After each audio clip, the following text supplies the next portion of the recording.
productivity, winning strategies, and aligning employer-employee goals. If this sounds like something your business could use more of, then you've come to the right place. The Business Mechanic Show with your host, Vaughn Sigmund. Let Vaughn show you how to develop, improve, and jumpstart your business. So now, please welcome the host of The Business Mechanic, Vaughn Sigmund. Welcome to the Business Mechanic Show. This is your host, Vaughn Sigmund, co-founder of Results-Driven Leadership, where we bring you the knowledge, skills, and tools that you need to become a highly effective manager. But no matter whether you've owned a business for years or just getting started, we can certainly help you out with everything you need to become a results-driven leader. Visit our website, rdltraining.com. for more information. And speaking of rdltraining.com, I've got two of my cohorts here, John Carl Walkie in Portland, Maine.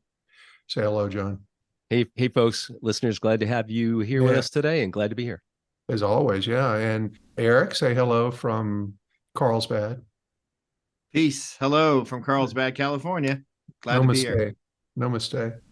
So anyway, let's get into today's topic, which is one that Eric and I have been talking about. I put out a blog this past week on this topic. I think it's really important.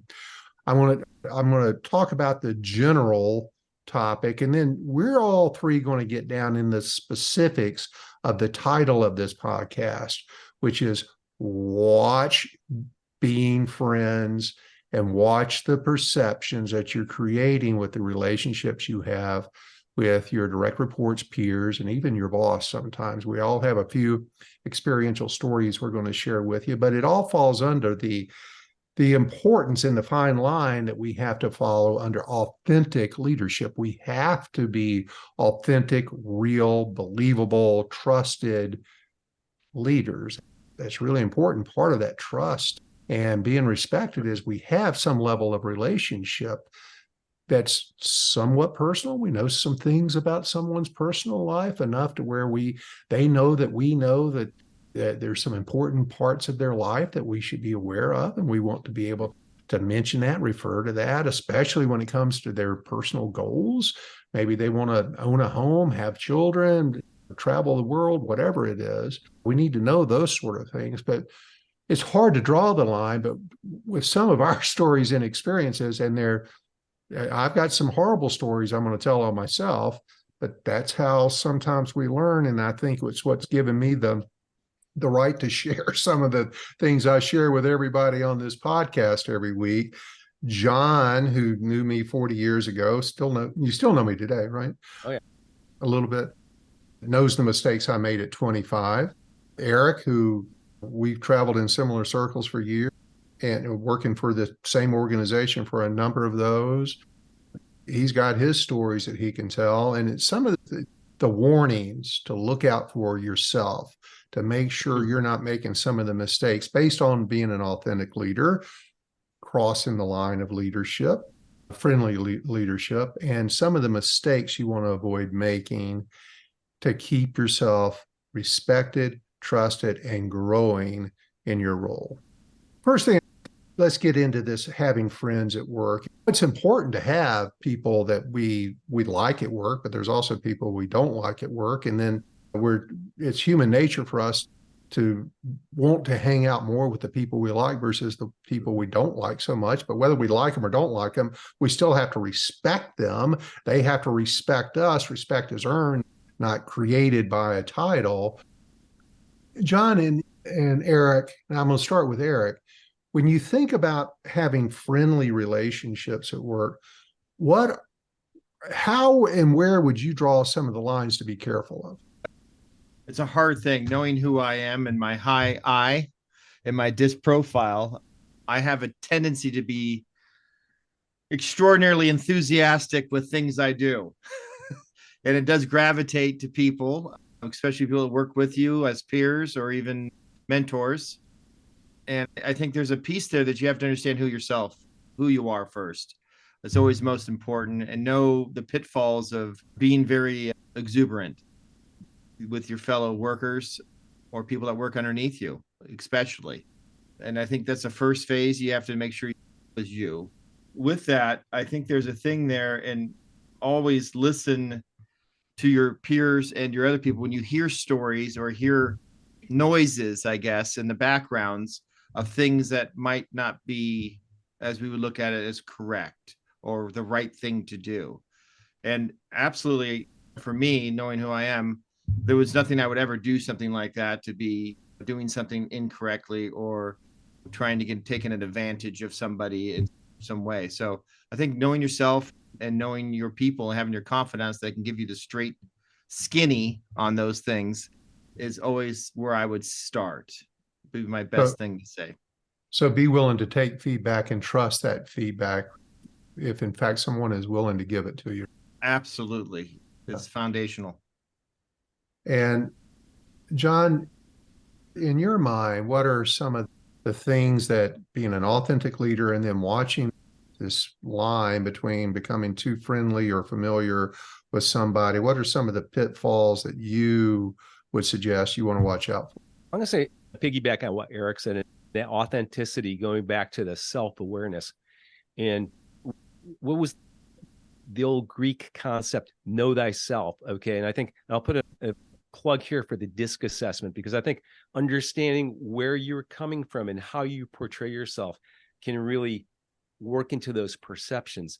And I believe that you've always got to be aware of, I want to say treating everybody the same, because you're going to have to manage them differently based on their DISC personality. So knowing your audience is important.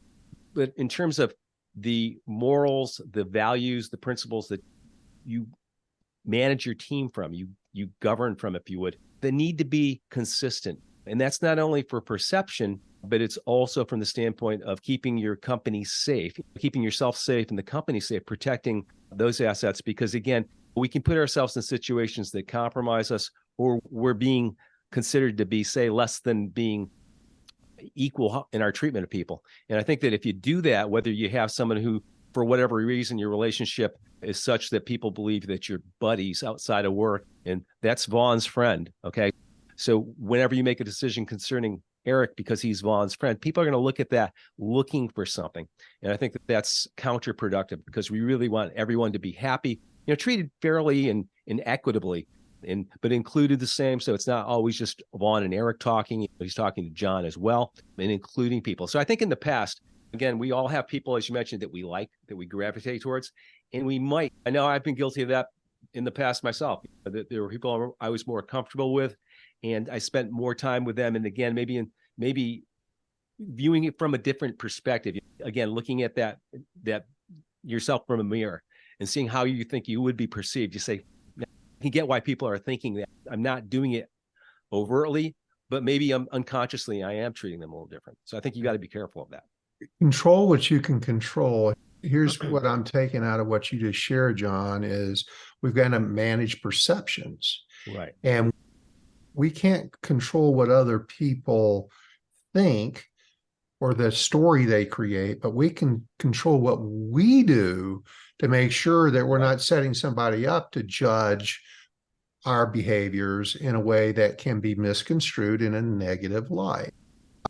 It's like being followed. I use this analogy, and I've used it for years with leaders. You got to imagine yourself being followed by a film crew, a documentary film crew, and you're always on camera. Everything you do, everything you say is being followed, tracked, recorded. And in that recording, those recordings being put into people's minds. And within those minds, there are a lot of powerful elements, one of which is confirmation bias. And that is, we certainly see a lot of confirmation bias in today's political world, right? It's got our country split in half in many ways, but it happens at work too, this confirmation bias. And how does that apply at work? They're filming you. They're going to take information. They're going to process and edit that film to fit whatever bias they're looking for. And if they think you're overly friendly with Caesar, and everything from there forward, they're looking to confirm, aha, yes, you see, he's got special relationships. Right. Caesar gets treated better than everybody else, whether it's the truth or not. But who needs that damn baggage to deal with everybody talking and chittering in the background, because that's the other thing you cannot control is what they're saying to each other. So you've got to make sure that you're putting into the film exactly what the editor or the director wants, which is the right behaviors, being careful of showing favoritism or too much time with somebody else. John, I can see you have something to say. Now, I was going to say, and the thing is too, if Caesar really is a top performer and he produces, and when the time comes for promotions and Caesar earned that promotion, he deserved that promotion, he gets that promotion, there's going to be somebody in the peanut gallery who's going to be complaining and, grumbling that he got it because he was Vaughn's pal. And I think that's the thing that you want to always avoid, because again, in going back to your concept of they're going to create the narrative, whatever fits that narrative, right or wrong, whatever you do is going to fit that narrative. And again, you're going to be viewed poorly, and so will Caesar. But the other problem is the whole team isn't performing that. The morale isn't great. The job satisfaction with those folks isn't going to be great. And they're not focusing on ultimately the customer. They're focusing on this grapevine. And all through an innocent relationship, completely unintended, but the repercussions of this perception being created so undermines your ability as a leader, undermines the respect people have for you. And you may be completely innocent, don't even know that you're doing it. That's where Eric's point of getting some feedback, listen to that feedback. But most importantly, it's being careful that whatever I'm putting out there, right, how are other people going to be judging or viewing this? What we say, what we do, who we do it with. Unprofessional language and unprofessional behavior is certainly very important to being an authentic leader, but we can get overly familiar with somebody, right? Get a little too friendly with somebody, use a term or use a word that, believe me, if the opportunity presents itself, they're going to use that word or what you said or did against you.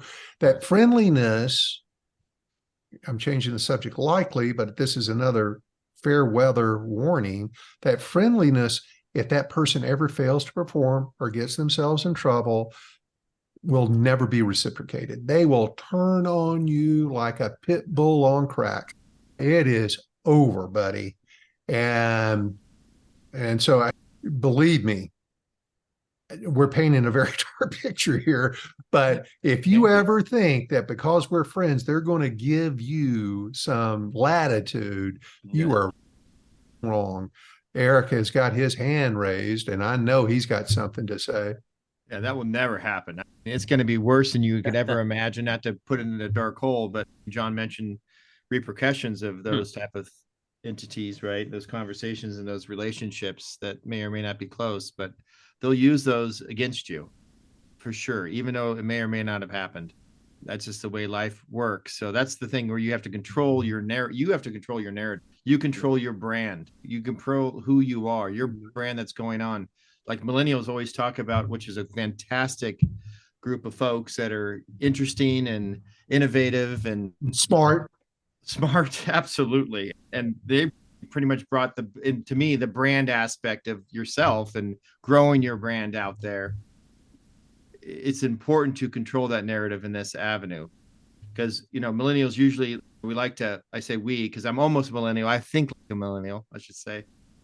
You work in groups of people and you do things in groups of people and create stuff as a group. You appreciate each other's avenues and what you're doing. And I just think there's a piece there that it's probably harder now than it used to be, more dictatorial. When you had a boss and this is what you did and you kept the line pretty clean. I think it's a bit more murky now, which makes it more difficult. And to your point, this fabulous millennial generation, which is so creative, so innovative, and so different than what baby boomers like John and I have worked under. It's us that needs to adapt to them. They're in power now. They're in management now. They're controlling the world, not us old folks. And so for us to sit back as an ageist and think about the world needs to conform to us, I know the three of us, are way smarter than that, and we're way more flexible than that, but most aren't. And if you're an older generation manager listening to this, believe me, they're not going to change, my friend. You need to adapt and understand and embrace the greatness of the millennial and Gen Z generations, because there's greatness throughout. It's not what you did. No, it's not how you did it. No, but you can absolutely learn from that and guide that, because there's a ton of power there. And to the aspect of the group dynamics, there's, we were very much individuals in my generation, right? We were paid to make decisions and make things happen, and we weren't required so much to include others or work together collaboratively with folks. And you to know, and I've talked about it a lot, is this concept of collaborative management, which is so important, so impactful, not only as just being smart about leading people, but man, you've got a powerful generation or two that's with you, that if you can tap into all that knowledge and opinion and take feedback, be willing to be told that you're wrong or somebody disagrees with you, make a safe environment that people can say that. And we're getting a little off the main topic here, but I had to seize that moment. It's really important. And I make this point too, and John, I'm going to let you get your thought in. High D's are the world's worst collaborators. And we talk about DISC a lot on this podcast, this show. And as usual, at the very top of the show notes, if you have not taken a DISC assessment for yourself, please do it. It's free. The link is in the top of the show notes. Take that assessment. We'll send it to you for free. We'll have a complimentary one-on-one consultation with you to explain what this is saying and not saying. It's not a right or wrong. It's not a good or better or worse. It's just who you are. And it helps you identify who others are so that you can adapt yourself in ways that are going to be positive to the outcomes that you're trying to achieve as a leader or a manager. Take the DISC. It's free. It'd take you 15 minutes or so, and we'd love to be able to share that with you. So, John, before I took us off into a ditch, what were you trying to get back on? One thing that Eric said, that the one word that resonated in my mind was the team. And I mentioned that my experience years ago with that one supervisor I had who only came in and talked to the manager, and you're always thinking.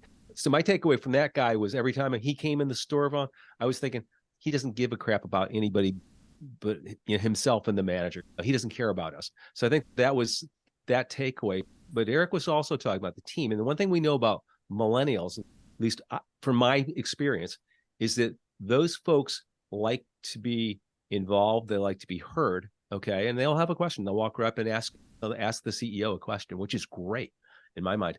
But the other thing is doing things as a team. Not only is it smart because it resonates with your teammates these days, folks. So if you don't do that, if you just talk to the one person, you're missing a big opportunity.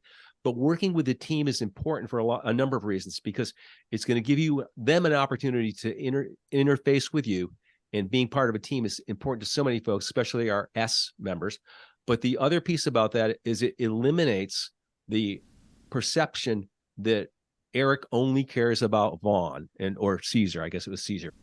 But anyways, but he only cares about that person, that they only, from either a professional aspect or a personal aspect, which can be really sticky. And it's always something that I was always kept in cognizant of, is don't put yourself in a position where people are going to start talking about you with this person for whatever reason. So you want to be thinking about that. So I think that from the standpoint of on the upside of that, group activity is a great opportunity for people to get noticed, to be heard, to be part of that whole synergy. But the other point, to protect yourself from the standpoint of being misconstrued, that perception that you only care about them for whatever reason. It could be a professional one, could be a personal one. You don't want to set the stage for that or make yourself vulnerable to that. Just counterproductive. Well said, sir. Eric, I can see that you have something to share with it along those lines. I really just wanted to say one word. Yes, John, or two. Yes, John. Preaching at the It's exactly head on, right on. Because I know John and I worked together for quite some time, and we've had many discussions about this aspect. I can't tell you how many years and years about this and how important it was for connection of folks that were, we'll call it younger than us, a different generation. And I think it was important for us to connect and collaborate, and it makes things more productive. Period. And let's talk about some of the perceptions that can be created innocently. I'll tell a quick personal story. I had just taken over as director of stores, my first home office executive job. I was brand new to the city, brand new to the company. And I'm pretty sure it was, as I remembered, it was a number of years ago, but it was my first week or so with the company, and I was getting to know everybody. And there was this one administrative assistant who worked in another department. Came on, was very friendly, very outgoing. As obvious, she was a high eye on the disc. And she happened to also be very attractive. And she came over, was starting to talk to me on a regular basis, say hi, how was my day? And then she got a little deeper and asked me about some of the local restaurants. We were working in a small town, Chapel Hill, North Carolina, some local restaurants. And had you been here? Had you been there? And I think I made the comment along, wow, that I'd love to try that. And she said, well, let's go to lunch there today. And I said, okay, let's go to lunch there today. And she and I go to lunch together purely innocently. I had a great lunch, got to know each other a little bit. There was nothing. I was married, had 2 kids. I think she was married to a police officer, if I remember right, not somebody I want to screw with from a personal relationship. I was just being a nice guy. She was being a nice lady. A few days later, after the lunch, the director of HR comes to me, Mike Heydrich, and Mike comes to me and said, hey, Vaughn, can I talk to you? Which is never good coming from the HR guy. Vaughn, you and I need to talk. Oh, crap. Mike sits down with him. I was like, it's my first week. I'm already in trouble. And in fact, I was, because the chittering, the background had already started that Vaughn and this young lady were having an affair. No possible way. And I was even warned by Mike, and her husband is a police officer. That's not somebody you want to rile up. And I'm like, hold on. I just went to have a good hamburger with her. Yeah. But that was one of those times that I just didn't think about the perception I was creating. Right. Innocent, just being a nice guy, just being Vaughn. And being Vaughn is dangerous because Vaughn's so friendly. And sometimes that can be misconstrued because I touch somebody on the shoulder, or I pat somebody on the back, or I hit them on the knee and tell them what a great job they're doing. And boy, it's just, you can't do that in today's world because that is likely to be misconstrued. And all I needed to do in my situation is invite one more person. Invite one more person, whether it's another female, another male. It's something that's innocent. And so the warning I'm putting out, please go to lunch with your peers, go to lunch with your direct reports from time to time. It's great to build that professional relationship, but include one other person so that nothing comes of that. And make sure you're balancing who you're going to lunch with. Don't keep going to lunch with the same person over and over, including your peer, because that can create some misunderstandings or misperceptions in itself. What are your thoughts on that, John? Well, I was going to say that had you invited another admin to that, not only would it had quelled that, just squashed that whole thing about the affair, but also that person would have felt like $1 million because she was part, or she or he was part of the team. Then it wasn't about showing that preferential treatment to that one person. So I think that's an opportunity. If you look at it that way, not only is it just hedging that possibility of that negative aspect coming up perception, but also it's an opportunity for team building on the other side. So you could take something that's potentially negative and build it into something that's positive and value adding. If you couldn't do 3 people, Vaughn and John, if there's just you and one other person and you're in a work environment, small business, or it might be 15 people working there, and you're the boss of those 15 people, there's nothing wrong with going individually with somebody if it's a pattern and it's set and everyone knows, hey, this is my week with Eric to go to lunch. Absolutely. Let's do it. I think there's a piece there. If you have a plan, everyone knows what the plan is. Yeah. I think you're still golden. But the third person it's pretty golden rule. It's pretty much a golden rule. Smart. Yeah, agree so much. And it's, again, remember that documentary film crew is following you everywhere, and I cannot control the editing that goes on in other people's minds.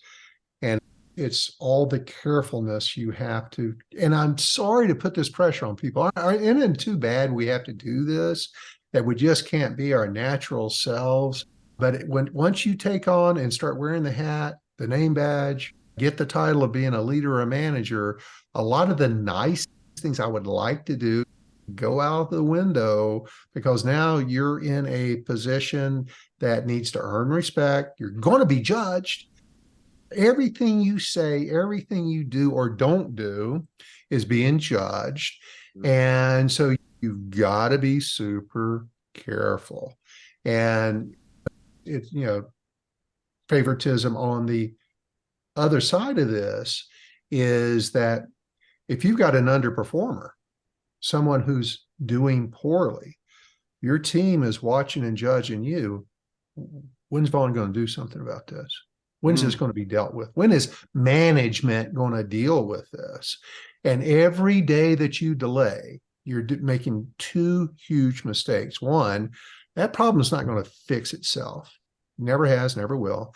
And two, you're setting yourself up for that perception that, what are they ignoring? Why are they doing it? Is there something, and do they have pictures of Vaughn that Vaughn doesn't want to get out? What is it that Vaughn is showing favoritism? Because Vaughn holds me accountable. Vaughn doesn't let me get away with that stuff. And every day that you delay, they're creating their edits, and it's undermining your leadership all day, every day that this isn't dealt with.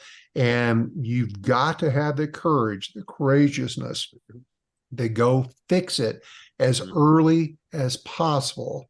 You want to make sure there's a pattern before you address it. Like I've talked in other podcasts, there needs to be a pattern. We don't jump on everybody for the first and only mistake they've ever made. But if it becomes a pattern, you have to deliver performance feedback, even if it's developmental. And I'm going to put a stat in here. Eric loves my stats. I love them. 82% of the 5 million plus people that Gallup has surveyed report back that their boss does not give them developmental feedback. 82% report back that their boss does not give them developmental feedback. And when asked if they want it, they yearn for it. They want it. They know, especially our great millennial and Gen Z generations, they want that feedback. They're challenged by that. They want to get better. They want to acquire. They want to move further in life. And you as a manager not correcting bad behavior or preventing them from getting better. And so you're protecting yourself, right? I don't want to have a horrible, they're going to blow up, or I'm really uncomfortable with this conversation. In the meantime, you're screwing yourself because this person wants it. Now, please listen to the podcast, take the course on how to have a difficult conversation, how to deal with difficult people. There's a right way and a very wrong way to deal with it. You have to be trained to give developmental feedback, performance feedback, but you have to have the process and the courage to go give that feedback, or you're showing favoritism in the worst way possible.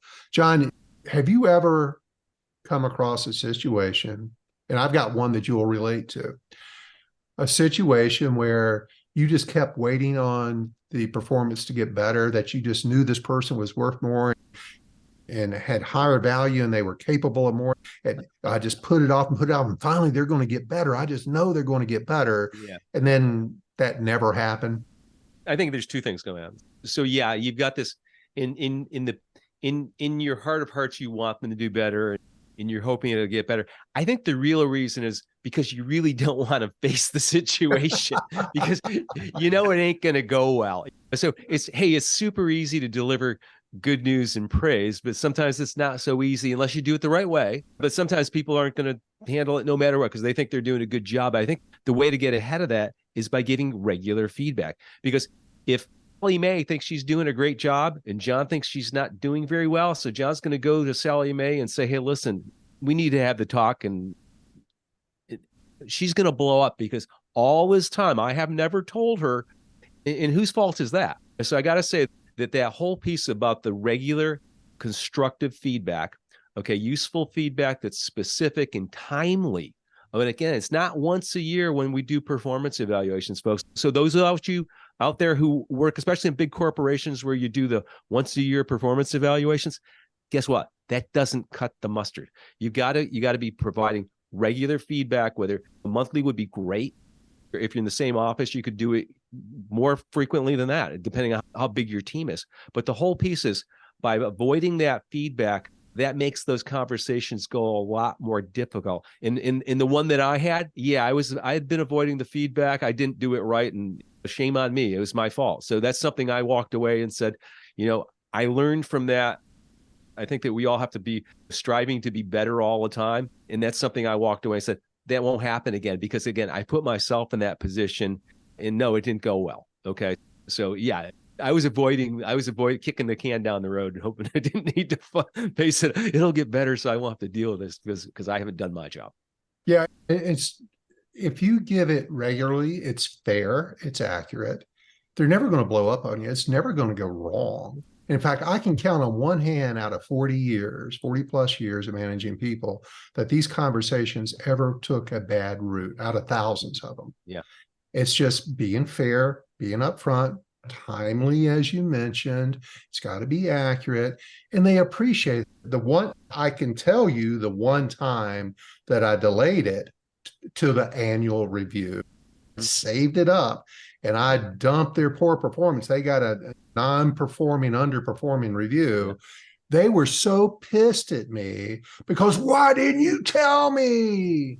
Well, I was going to say, the thing too with that is you got to believe, okay, because one of the things that I was going to say, one of the whole pieces of that authentic leadership was gaining trust, earning trust, but gaining trust and giving it back to them.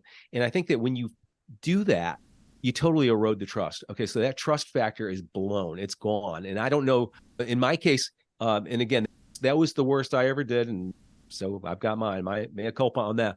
But that trust was never gained again. So it's too bad, because I thought I liked the person. I did the person. I thought that they were a good associate and a nice person, but that trust was never. So that's what you're risking, managers out there, leaders. If you don't have regular feedback with folks, you're not going to have that trust factor when you end up having to deliver that bad news. Yeah. And it's not bad news. It's actually good news, because now they've got something to go work on. What they're mad at. Yeah. if so how you deliver it, whether it's bad or not, yeah. right? If you're doing it all the time, though, it's not going to be not going to be taken badly. It'll be taken as constructive. Number one, plus it's not something out of the ordinary. Eric is always giving me regular feedback, good and bad. It's not always bad. It's good and bad. It's measured, but he's doing it. It's not the one time. Everything's great until that one time, and he just kicks my ass. And Eric, what do you say to the person that's listening to this podcast saying, okay, what John just said makes a ton of sense. I need to give people regular feedback, but once a month, come on, I don't have time to take an hour with everybody every month to do a review with them. What do you say to them? I think fooey, I guess, is a word I would use. Fooey. It absolutely have to make that time. And the hour, I don't even see it as an hour. The closer and the more feedback that you give somebody, and maybe it's an hour the first time. The next month is 45 minutes. The next month is 30 minutes. The next month is 50. To me, it's 20 minutes, 15 minutes conversation. You build that trust. You're allowed to pivot on any kind of decisions you're having. If there's an issue, small issue, it allows you to go like this, snap. It's 15 minutes to 20 minutes. And it's such an easy conversation. It starts to happen where they give you the feedback of what they're doing. When that starts happening, it's just a nice conversation, and it's easy. Right. It's the way it should be. Yep. They will always be harder if structured right. Take our performance management that works course, structured properly, done monthly, as John suggests. They are way harder on themselves than you'll ever be. And they know where they're coming up short, and they'll tell you. That takes all the load off of you, Mr. and Miss Manager, to have to deliver it. They already know it. You just have to be able to ask the right questions for them to tell you. Now, that's a very different conversation when they say, yeah, I suck at this. That's right. And I know I suck at this. Can you help me not be so sucky at this, Mr. and Miss Manager? Sure. Now we're building trust. Now we're building respect. Now we're helping somebody get better. They're going to appreciate the efforts you put into it rather than having something. Performance reviews are always or so often seen as adversarial environments, and they're not. They don't have to be. So there's this connotation and stigma attached to performance management that is not well defined.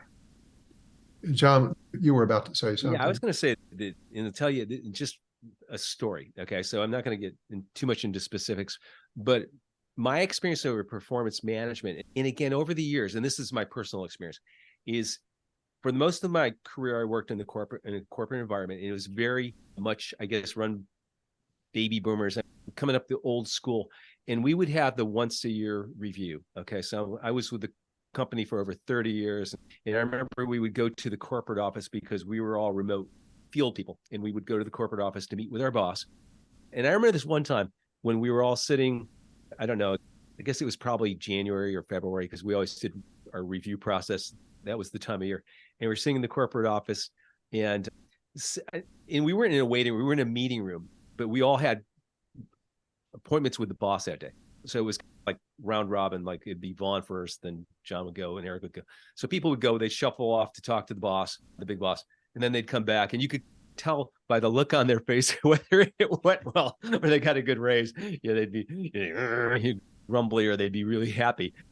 So it was a very, and to your point, Vaughn, adversarial. Yeah, it could be construed that way. But again, I think it went back to the fact that at the time we weren't getting that regular feedback. Now I would say, and I'll give my former company big kudos for changing that process. So it went from the last couple, from being what it was in the past, where you'd write the review, and Eric could attest to this. We'd spend like a whole week just writing reviews. That's what I did for a whole week. And they'd be like 10 pages. My God, who could take all that?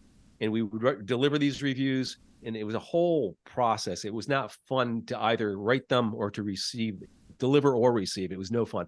And we went to a process that was really, I think it was like 3 questions. It was a 1-page, 3 questions. And it really started out by asking open-ended questions, which we all know on the Business Mechanic podcast are so important for a management tool. Tell me how, what, describe, all those open-ended beginnings to get people talking, and ask the associate or the employee, if you would, to tell you how it's going. So I think that my former company was well on its way to going down that road of having them less formal, more casual conversations versus that adversarial, the boss behind the desk talking, delivering the news to the employee. So I think that, folks, Eric said it right. It's a conversation. It's a conversation about performance. It should be regular. And it doesn't have to be formal. It doesn't have to be the behind closed doors all the time for an hour. It can be casual and just walking up to someone and talking. And to the topic we're speaking of, this just popped in my head, and it makes a ton of sense to me. Hopefully it does to you two as well. To avoid favoritism, the concept or the perception of favoritism, sometimes you've got to change. You've got a blind spot. You don't recognize someone's true performance if you're waiting a year to give them feedback, or you're not giving them regular performance developmental feedback. If you're doing it monthly, if you're committed yourself to a scheduled monthly conversation, you're using some KPIs as the barometer to how they're performing. You have a great discussion using open-ended questions, as John professes, and to get to the behaviors that are affecting those numbers. when you're doing that regularly, if you do have a blind spot, it's going to reveal itself to you. And believe me, others are going to finally figure out that you're holding everybody equally accountable, because now they've known this person's your favorite. Believe me, if you give this person a honest session of feedback and it stings a little bit, they're going to go tell everybody else, which is they become your messenger. They become a very good messenger for you. And then that perception starts getting altered, right? You start balancing what people are viewing and how they're processing their biases. And again, to avoid favoritism, give people feedback to help yourself understand where I need to be careful in having blind spots with the folks I work with, or my favorites. And listen, we have favorite kids, we have favorite pets, we have favorite places to eat, and we have favorite employees. And the favorite employees are generally the ones that are easiest to do business with. They do anything we ask them to do. They volunteer readily. And some people are like, kiss up. That person's such a kiss up. They kiss up to Vaughn. Look how Vaughn gives them all this special treatment because they're such a kiss up. Listen, they're just a good person. I wish everybody behaved that way. And the person who is not saying or getting what you're falling into is that person that's a little disagreeable, a little hard to deal with, someone that pushes back and needs for you to answer why and challenges everything you say. Those people are very hard to work with. They're very challenging to work with. And those are the ones that are going to be your biggest problem as employees when it comes to favoritism, because they're not being treated like everybody else, but they don't understand why they're being booked or not being taken to lunch or whatever, that they're not invited to happy hour or whatever the situation is. You go start having lunch with that person, you start giving that person the feedback. Well, listen, you're disagreeable. And I know that's your nature, but here's your DISC assessment. Let me show you the perceptions that people have, which is in the DISC assessment. And under stress, you do this. Naturally, you do that. You've got to manage these perceptions. And if you ever want to be more readily accepted as an individual, as part of your team or part of the organization, you might want to consider what you're doing to create your own perceptions. That person is going to love you for that because nobody's ever told them that. They just think the rest of the world is against them. They're creating their own justification for why people mistreat them. And you can be the hero in this movie by simply not showing favoritism, not avoiding the conversation, talking with them, giving them that honest feedback that, to John's point, they already know. Eric's seen it used. We all three use that method for years and years. We know how well it works. It's just ask questions. They'll tell you, but you got to know the questions. And that's why you got to listen. But, and you got to listen. Oh my God, you're right. They're telling you. You just have to hear them. And that's the best leaders to that point, authentic, great. Everybody wants to follow and be a part of their team. Leaders are great listeners. That is one of the key probably top 2 or 3 elements that every highly effective, authentic leader possesses, is the ability to shut up and listen. Ask a question, shut up and listen. Don't get in a rush. Don't treat this conversation as a task that you have to just do, that you have to be some level of empathetic and be willing to take their information. And Eric and I talked about this with a group this morning. Sometimes they just want to vent. You just need to let them vent. And the fact that you're just letting them blow off that steam fixes the problem. It does. You know, sometimes just hearing themselves talk dissipates. And it's an old saying, let loose in order to take hold. Just let them go. And then you're controlling the situation because they've realized where they're at. But they just need, how many times have we solved problems just by talking them through? And we had the solution, we just couldn't grasp it. But once we said it, with somebody that was patient and just listened to us, we could solve our own problem. Too many managers do not do that. Yeah. And they create all that additional work for themselves because they're putting out fires, putting out fires, putting out fires. In fact, 70%, as surveyed, another stat for you, Eric, 70%, as it's been studied, 70% of most managers' time is spent due to someone's underperformance. It's, I've got to get caught up. They didn't finish the project. I've got to do it for them. They're creating dissension amongst the team. I've got to write them up. I've got all these things that take up so much time and creates fires that we have to fight all day, every day, is due to underperformance, which in the end, we're showing them favoritism, but not giving them that feedback. Is the point again. Don't show false favoritism. And I'm going to tell you this story real quick about how valuable this is, John. You can remember her. You remember Suzanne Thoma in Clearwater? I believe so. Right. Oh, yeah. And Suzanne's store, 188. I still remember her store number. Yeah. You were in 182. She was in 188. And selling 636s and 734s. Yeah. You remember those? 750s. So anyway, shut up. I'll cut that out of the podcast. But Suzanne Thoma was underperforming. The store was a crap hole. The numbers were not good. People were leaving her like crazy. And I, at the ripe old age of 24 or 25 years old, was trying to figure my way into fixing situations. And I, for whatever reason, held back my feedback for Suzanne. And it had just, I think, months and visit after visit, I go in, this place was dusty, it was dirty, things were out of place, business was bad. I sat Suzanne down and gave her the feedback in a respectful way. And son of a bitch, if Suzanne didn't fix it, it turned into a dollhouse. It turned into a model store. All somebody had to do, somebody named Vaughn had to do, her bosses tell her, you need to fix something. And my God, if Suzanne didn't fix it. But she wasn't ever going to fix it with my patience. Yeah. We need to wrap this thing up because the three of us could go on this for millennium, I'm sorry.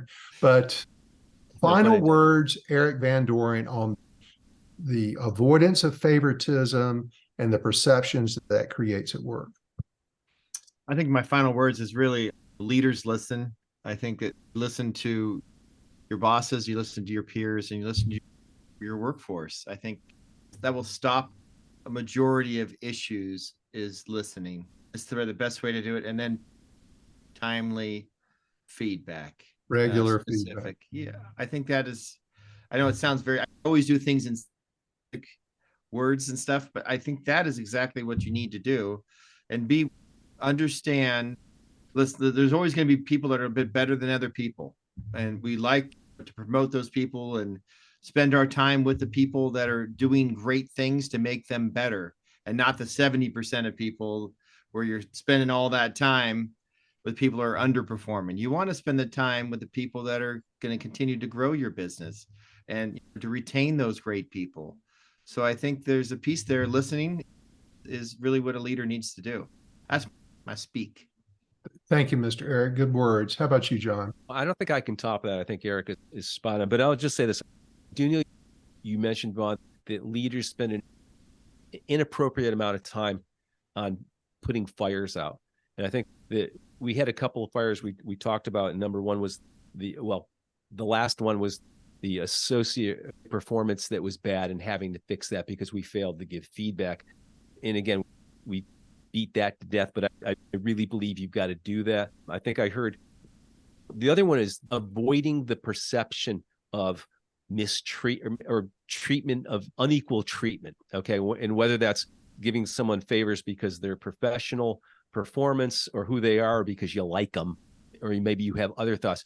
We want to be purposeful and thoughtful in how we interact and how we interface with our employees, including people whenever we can, because that's an opportunity. Okay. Not only is it avoiding a bad perception, but it's an opportunity to build the team. And the last thing I wanted to say too is we talked a lot about listening, because a lot of our leaders out there, including some of us on the call, are D's, and we fail to listen. So I think I heard a really cool podcast a couple of weeks ago that was called, "If You Want to Succeed, Lead with Your Ears." But again, listen to the feedback and even what's said and unsaid with your employees about how they're perceiving you, but also listen to those guys. Give your employees an opportunity, to use your words, Vaughn, to let the steam off, because that can avoid a blow up, which again is another place where you have a fire to put out. So you want to be thoughtful in how you manage things. You want to, while you can't be that videotape recording yourself, you can use that mirror. Look in the mirror, guys. When you wake up in the morning, look in the mirror and who you are, how you're perceived already with your DISC profile, because we know you're going to take that, how you're likely to be perceived, but take a look at how you're interfacing with your team, and what would you think if you were one of those teammates that wasn't included or treated differently? So that's my takeaway. And I think it's all about that. Know thyself. Know thyself, and how that film crew is recording you. Well said, both of you. Thank you, gentlemen. John, as you were talking, I'm going to throw this in. If somebody's listening this deep into the podcast, thank you. I'm going to offer you a special deal. If you want to take our course on how to deal with difficult people, one of our most popular courses, it is my most downloaded podcast. Everything that has difficult people in the title is very popular. I know there's a lot of people out there that are suffering or afraid or holding themselves back from giving feedback to someone who they deem difficult. We can teach you how to deal with these difficult people. Take our course. I want to give it to you half price, well, almost half price, $97 regular price, $47. Pay $47 to learn how to deal with difficult people. Over 100,000 people have listened to that podcast.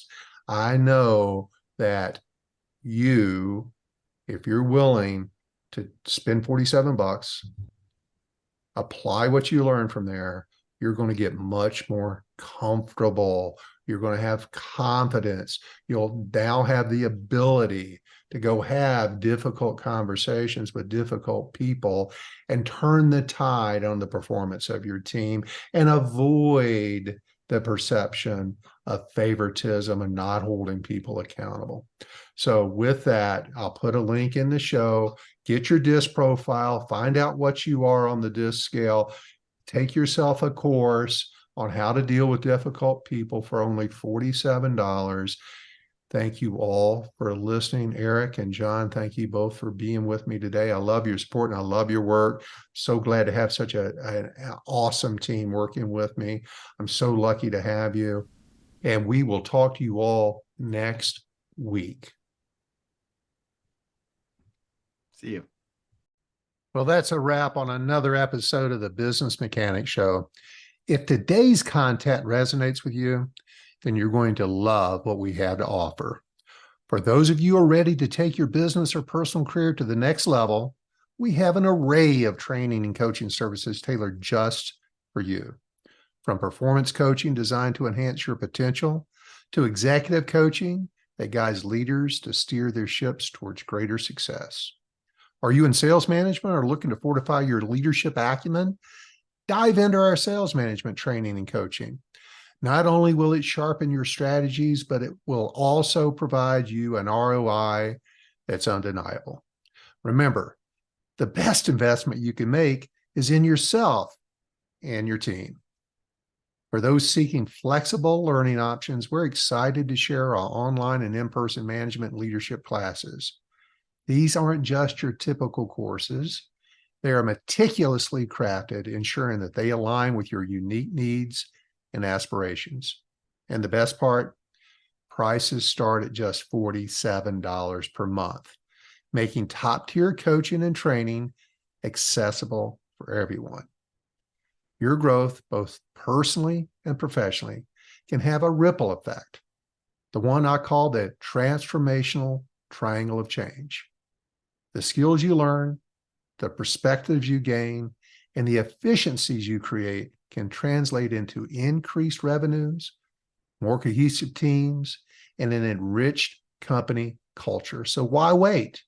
The potential ROI on this investment isn't just in dollars, it's in the progressive future you're carving out for yourself and your organization. Thanks once again for tuning in. And remember, every business needs a tune-up every now and then.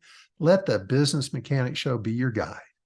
Check out our website, rdltraining.com, to discover more details on our programs and coaches.